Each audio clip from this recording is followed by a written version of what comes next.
Hey, how's it going, guys? Welcome to the JWK show. We talk about crypto and we keep things short and concise. We have Michael Saylor from MicroStrategy. You guys know they buy millions of dollars of Bitcoin. He is a pro Bitcoin maxi, Bitcoin hauler, as you guys can see by his profile. We have a video, a massive video of him saying indirectly that XRP has been chosen, not Bitcoin. Let's take a look at this video. Bitcoin is magical, and it is truly the innovation. It's like a singularity because it represents the first time in the history of the human race that we managed to create a digital property, properly understood.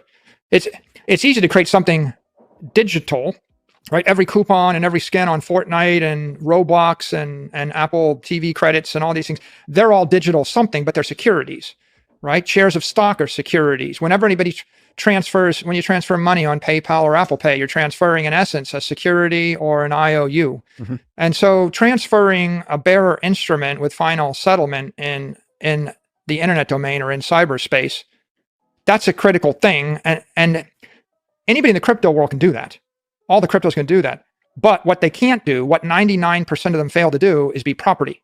They're securities. Right? Well, there's a line there I'd like to explain. Major cryptocurrencies, Ripple. There we go, guys. And right now, XRP is the only crypto, the only digital asset in the crypto space that has regulatory clarity. It is not a security on paper. Or otherwise known as XRP. The SEC had charged them a major case going on. Every crypto is a security, which means that eventually they will all die off. And XRP just won in their case against the SEC. This is an incredible event, a very important precedent of the SEC losing the biggest case that's been running for years, deeming that XRP and the trades and transactions that have occurred are not securities, which I think is really the most important thing as we're looking at what's happening here with Coinbase. 3 years in the making here. Ripple didn't violate securities by selling XRP on public exchanges, was the ruling. But much more importantly, Ripple has won its case against the SEC. The judge ruled in Ripple's favor. XRP is leading. Even Bitcoin, the #1 crypto, does not have regulatory clarity from the 1%. So it's very obvious which crypto will survive at the end. Now we have a response from Grok. What happens if XRP is declared a security? We have a couple of points. You guys can pause the video and take a look. But the big one is Ethereum is the backbone of many DeFi projects, which are designed to offer financial services. If Ethereum is classified as a security, it could have a ripple effect on the entire DeFi ecosystem, potentially limiting its growth and innovation. So if Ethereum is declared a security, basically every single crypto out there is a security as well. So in summary, if Ethereum were to be found a security, it will face increased regulatory scrutiny, potentially leading to a decline in its value and a slowdown in the growth of the cryptocurrency market and the DeFi ecosystem. So this is clearly not a good thing. Now we have a video from Steven Neroff, who is an ETH gay whistleblower, and he talks about why the SEC has chosen Ripple. Transfer to consensus. These players out there, why do you believe they came after specifically Ripple? That seems to be the one that is a legit business out there. Why do they target Ripple in particular? Yeah, I mean, look, yes. it depends kind of like, if you look at it from a broader perspective, what were they trying to do with Ethereum, right? And so if you've got, JP Morgan's got this quorum, which they transfer to consensus and then and put on an Ethereum, right? And which can do cross-border payments.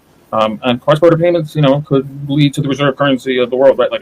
It's not that much of a leap to get there, right? If you have to go through this thing to go from one currency to another, this thing may become the reserve currency, right? But check the cross-border payments. So, I've heard people I know Charles, said, they're not even a smart contract platform. And it's about maybe smart contracts was not what they were targeting, and because I'm not targeting Cardano, but I'm Charles is a friend, so I'm not but I get that that's you're in the knee-jerk reaction, but what's the ultimate thing? And I think the issue was really, if I had to say it, Ripple goes back to your question before. Ripple was too good to catch. Even if you had the full strength of the federal government, unless you change the rules, illegally blocked and tackled and did all kinds of stuff in order to slow them down, right? And so you could catch them, and you weren't going to catch them. They just had too much of a lead. There's a point where even the government is not going to be able to catch a company, and it didn't work.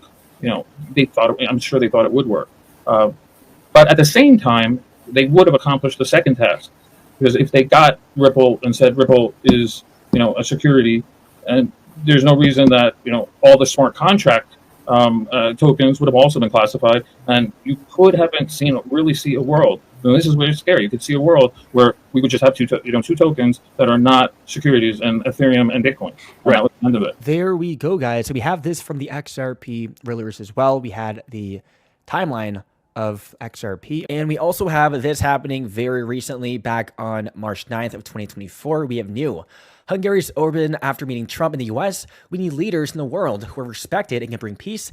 He is one of them. Come back and bring us peace, Mr. President. So all according to the timeline by Mr. Poole.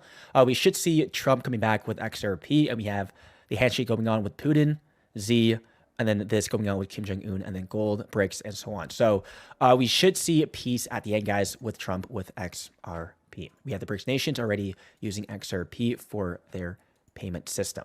And we also have the peace sign.